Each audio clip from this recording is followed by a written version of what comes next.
9월 1일 뉴스플러스 시작합니다. 긴축 공포가 아시아 시장 전반을 짓누른 하루였습니다. 증권부 문영민 기자와 바로 시작하겠습니다.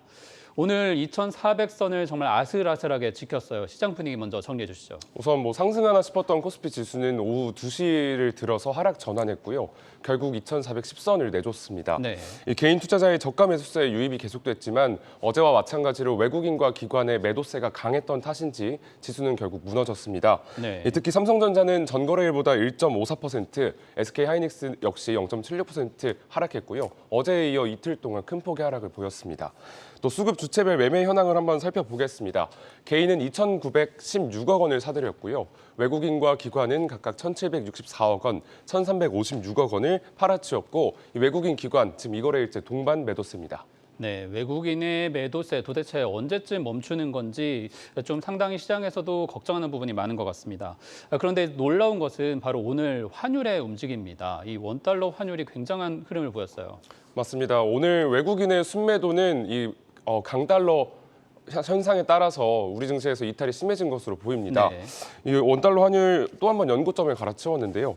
이 1,360원 위에서 우선 장을 마쳤습니다.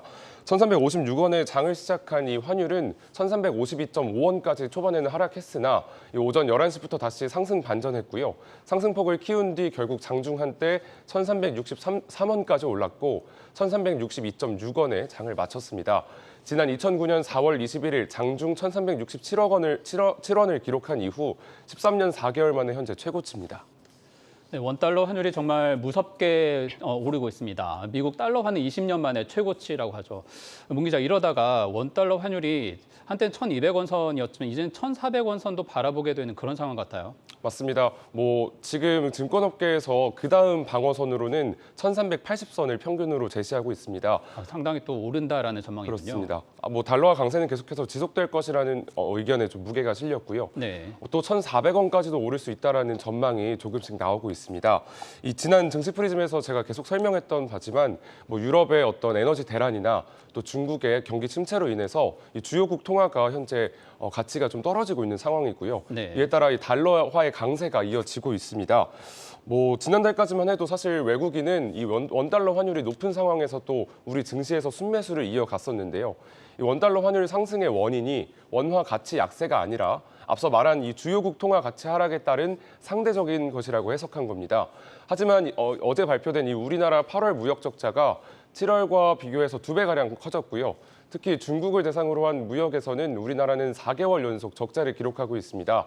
이렇게 우리나라의 경제 성장 둔화 및 경기 침체가 수면 위로 드러나자 결국 원화 가치 하락으로 이어졌습니다. 이러한 상황에서 외국인 투자자가 우리 증시에 남을 유인이 없는 거죠. 네, 지금 시장에서 이 환율을 정말 밀어 올리는, 우리의 통화 가치를 끌어내리는 가장 큰 원인이 바로 미국의 긴축입니다. 이 긴축의 어떤 속도나 진정 여부를 조금 더 진단해 봐야 이 환율이 조금은 어떻게 예측이 될 수 있을 것 같은데 이 부분에 대해서는 좀 분석 같은 게 나온 게 있습니까? 우선 당장 이번 달부터 이 미국 연준은 직전의 긴축 속도를 2배가량 끌어올렸습니다. 네. 연준은 코로나19가 확산됐던 2020년부터 이 경기 침체에 대응하기 위해서 국채나 또 주택 저당증권 매입을 통해서 이 보유 자산을 9억 달러까지 늘렸는데요. 이를 통해 시장에는 막대한 유동성이 공급됐습니다. 하지만 올해 6월부터 양적 긴축을 시작했고요. 지난달까지 연준은 매월 475억 달러를 감축했고 이번 달부터는 매월 950억 달러로 늘리면서 긴축 속도가 굉장히 빨라졌습니다. 연준이 긴축을 시작했다는 6월에서 지금 이제 9월 들어오는 사이에 보면은 사실은 제대로 긴축을 시작을 하지도 않았다라는 거죠. 이제는 9월 들어서 950억 달러 수준까지 이제 달러를 회수하기 시작하면서 시장에 더 큰 충격이 다가오게 될 텐데 이렇게 된다면 한 여름 동안에 잠깐 반등했던 시장이 하반기에 이제 더 큰 충격을 대비해야 된다. 이렇게 좀 관측도 해볼 수 있을 것 같아요. 맞습니다. 증권업계도 지금 말씀하신 부분을 굉장히 우려하고 있고요. 네. 이 과거 대비 가파른 양적 긴축 속도는 결국 우리 시장에 부정적인 영향을 줄 수밖에 없습니다. 특히 금리 인상과 달리 자산 긴축이란 건 유동성 축소를 직접적으로 영향을 주는 요인이기 때문에 네. 이에 대해 현재 우려하고 있고요. 이에 따라 국내외 금융시장이나 증권시장의 유동성이 빠르게 줄어들면서 변동성이 큰 폭으로 확대되고 결국에 이 증시 위축으로 이어질 수 있다라는 분석이 나옵니다. 네, 긴축 공포를 눈으로 확인할 수 있는 지표 중에 하나가 바로 국채 금리입니다. 우리나라도 마찬가지지만 미국의 국채 금리도 최근에 최근 흐름이 상당히 심상치 않아요. 그러니까 채권 시장의 참가자들 얘기로는 굉장히 최악의 상황이다 이렇게 진단을 하고 있는데 이쪽은 어떻습니까? 맞습니다. 뭐 긴축 우려에 따라서 국내외 채권 금리 최근에 굉장히 고공행진하고 있습니다. 이 국고채 3년물 금리를 좀 살펴봤더니 3.78% 수준인데요. 연고점을 새로 경신했고요. 지난 2011년 8월 이후 최고 수준입니다. 10년물 금리 역시도 3.81%로 연고점을 같이 갈아치웠습니다. 미국의 경우를 살펴보니 연준 통화 정책에 가장 민감하다고 평가받는 이 2년물 국채 금리는 3.52% 수준이었는데요. 지난 2007년 11월 이후 15년 만에 가장 높고요. 10년물 역시 3.3%에 가까워졌습니다. 이렇게 단기채 금리가 장기채보다 높은 상황은 시장에서 경기 침체 신호로 받아들여지면서 투자 불안 심리를 고조시키는 요인으로 작용합니다. 이에 따라 증시 투자 자금 유출이 가속화될 수 있다는 분석이 나옵니다. 그러니까 연준이 달러를 회수하는 속도는 조금 빨라지면서 점점 시장에 주는 충격은 커지고 있는 상황인 것이고 또 경기 침체를 우려하는 경기 둔화가 이제 다가오는 상황에서 국채 시장도 조금 위험한 흐름으로 흐르고 있다. 이런 점들에서 시장이 우려를 하고 있는 것 같습니다.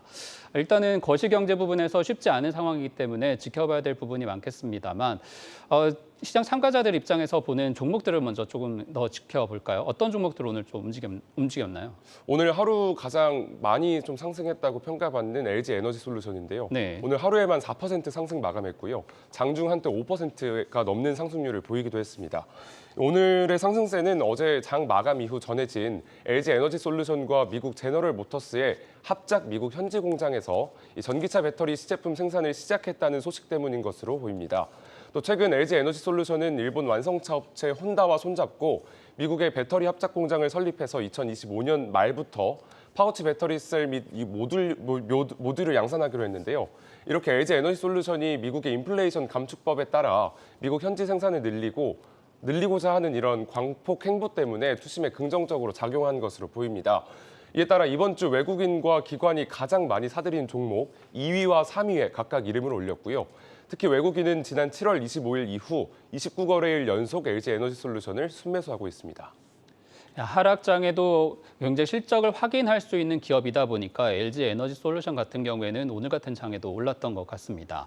마지막으로 이제 금요일입니다. 다음 주 상당한 또 변수들을 짚어봐야 될 것 같은데 일정을 살펴볼까요? 네, 우선 현지 시간 5일 주요 산유국들의 협의체죠. 오펙 플러스의 회의가 열리는데요. 네. 여기서 이 원유 감산에 대한 논의가 있을 것으로 전망이 됩니다. 이어서 6일에는 미국 8월 ISM 비제조업 지수가 나오는데요. 이 지수가 서비스업이나 제조업을 제외한 모든 그 지수를 나타내기 때문에 네. 이 또한 경기 침체의 우려를 한번 확인할 수 있다 또는 개선이 됐다 이런 걸 확인할 수 있겠습니다. 중요한 선제적인 지표라는 거죠. 그렇습니다. 네, 7일에는 한국의 7월 국제수지 잠정치가 나오고요. 미국의 7월 무역 수지도 함께 발표됩니다. 또 애플의 아이폰 14도 공개가 예정돼 있습니다. 이어서 8일에는 선물과 옵션 동시 만기일이고요. 마지막 9일에는 아마 바이오 투자자분들께서 관심 있게 지켜보는 이 일정인 것 같은데요. 유럽 종양학회가 개최가 예정돼 있습니다.